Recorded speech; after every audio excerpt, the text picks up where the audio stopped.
لوگوں اللہ توفیق دے تو اللہ کو راضی کرنے کے لیے اپنے گھروں پر ہرے ہرے جھنڈے، اسلامی جھنڈے اپنے گھروں پر لگائیں اور 12 دن تک کم سے کم ایک بلب لگا دیں تاکہ پتا چلے کہ آپ مصطفیٰ جان رحمت کے غلام ہو. اور میلاد النبی صلی اللہ علیہ وسلم منائیں، جلوس میں شرکت کریں، ساری چیزیں کریں، آوارہ گردی نہ کریں، خرافات سے بچیں اور اپنے اوپر لازم کر لیں. 2 دن تو گزر گئے، تیسری شب آ گئی. روزانہ کم سے کم 1000 مرتبہ آقا پر درود پڑھیں 12 دنوں تک. شرمائے نہیں، ہاتھ میں وہ بٹن والی تسبیح رکھ لیں یا تسبیح رکھیں، کوئی شرمانے کی بات نہیں، پڑھتے رہیں، اس لیے کہ یہ وہ دن ہے سوئے ہوئے مقدر بیدار ہوں گے. آقا نے کتنا ہم پہ کرم کیا، وہ نہ آتے تو یہ رانائیاں نہ ہوتی. 1000 مرتبہ آقا پر درود روزانہ پڑھے 12 دن تک کے. کسی نے ڈاکٹر اقبال سے کہا تھا، اقبال تیری شاعری میں اتنی چاشنی کیسے، تیری شاعری میں اتنی چاشنی کیسے؟ اس لیے کہ مرزا غالب اقبال سے بڑے شاعر ہیں لیکن غالب کو اتنا نہیں پڑھا جاتا. غالب مغلوب ہے اقبال کے سامنے. فن کے اعتبار سے غالب بہت بڑا شاعر ہے لیکن ڈاکٹر اقبال کو جتنا پڑھا گیا پڑھا جاتا ہے اتنا کسی کو نہیں. تو اقبال کہتے ہیں میں نے 1 کروڑ مرتبہ اپنے نبی پہ درود پڑھا ہے، اس کے بعد اپنی شاعری کا آغاز کیا ہے تو اللہ نے میری شاعری میں وہ اثر پیدا فرمایا.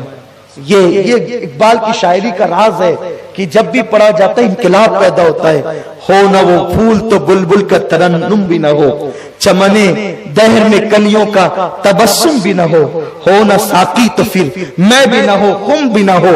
ذرا غور فرمائیں ڈاکٹر اقبال کی شاعری کی. محمد سے وفا تو نے تو ہم تیرے ہیں، یہ جہاں چیز ہے کیا لوح و قلم تیرے ہیں. میرے پیارے آقا صلی اللہ علیہ وسلم کے پیارے دیوانوں، تو اقبال کہتے ہیں میں نے 1 کروڑ مرتبہ پہلے درود پڑھا ہے، اس کے بعد میں نے اپنی شاعری کا آغاز کیا ہے. لوگوں درود پڑھو، اس لیے کہ درود کی برکت سے جو ہے وہ گناہ نیکیوں میں تبدیل ہو جاتے ہیں.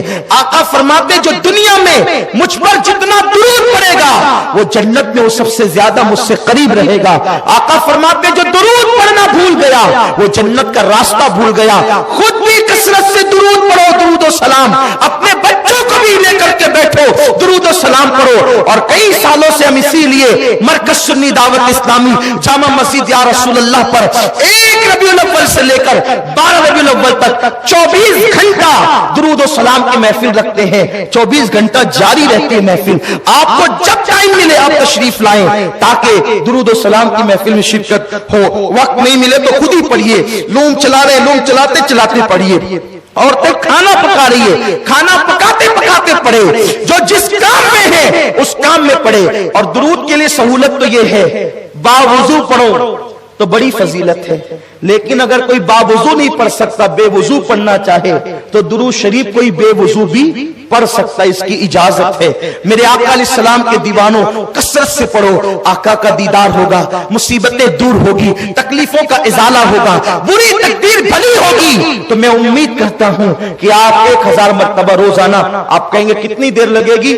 20 منٹ سے زیادہ نہیں لگیں گے، زیادہ سے زیادہ آدھا گھنٹہ. صلی اللہ علیہ وسلم، صلی اللہ علیہ وسلم، صلی اللہ علیہ وسلم سب سے مختصر درود شریف ہے، اس کو پڑھیے 1000 بار روز پڑھیے، پھر اس کی برکتیں دیکھیے. اور میلاد النبی میں کم سے کم اپنے محلے کی 12 بیواؤں کو کچھ نہ کچھ سیدہ آمینہ کی طرف سے تحفہ دیں گے. کم از کم 12 جوڑے ہی دے دیں، 12 دوپٹے ہی دے دیں. 12 بیواؤں کو اپنے رشتہ دار میں دو تو ڈبل ثواب ملے گا. صرف جلسہ اور جلوس ہی میلاد نہیں ہے، جلسے جلوس میں بھی شرکت کرو، ایمان تازہ کرو، اپنی اکثریت بتاؤ، ادب کے ساتھ شرکت کرو، اپنا ایمان مضبوط کرو. جلسے اجتماع میں آتے ہو، ساری باتیں سننے کو ملتی، ایمان مضبوط ہوتا ہے. لیکن اپنے رشتہ دار میں ڈھونڈو، محلے میں ڈھونڈو کون 12 بیوائیں ہیں. اس لیے کہ میرے رسول کی امی جان بیوہ ہو گئی تھی تو ان کی طرف سے 12 بیواؤں کو کچھ نہ کچھ. ارے میں یہ تو صرف کہہ رہا ہوں، کرنا، پھر دیکھنا پورے سال تم پر کیسا کرم ہوتا ہے اور کیا کیا انعامات ہوں گے آپ خود دیکھیں گے. آپ کے رزق میں برکتیں کیسی ہوگی آپ خود دیکھیں گے. یہ بات میں سنی سنائی نہیں کہہ رہا ہوں، تحدیث نعمت کے لیے اپنے تجربے کی کہہ رہا ہوں. پھر 12 بیواؤں کے ساتھ، چونکہ میرے آقا آمنہ کے در یتیم تھے، 12 یتیموں کو ڈھونڈو محلے میں، رشتہ داروں میں، ان کو کچھ نہ کچھ تحفہ دو۔ اس طرح سے کرو، ہو سکے تو اپنی مسجدوں کے قریب کے 12 ائمہ کو، اماموں کو کچھ نہ کچھ تحفہ دو۔ اس طرح کرو، یہ بھی میلاد منانے کا ذریعہ ہے۔ اور جب میلاد کی شب آئے تو آپ کا گھر چمچما کر کہہ رہا ہو کہ میں کسی عاشق رسول کا گھر ہوں۔ میلاد پر تم لائٹنگ لگا کے اپنا گھر چمکاؤ، مرنے کے بعد میرے رسول اپنے چہرے کی چمک سے تمہاری قبر کا اندھیرا دور فرما دیں گے، قبر میں لہرائیں گے تا حشر چشمے نور کے جلوہ فرما ہوگی۔ جب طلعت رسول اللہ کی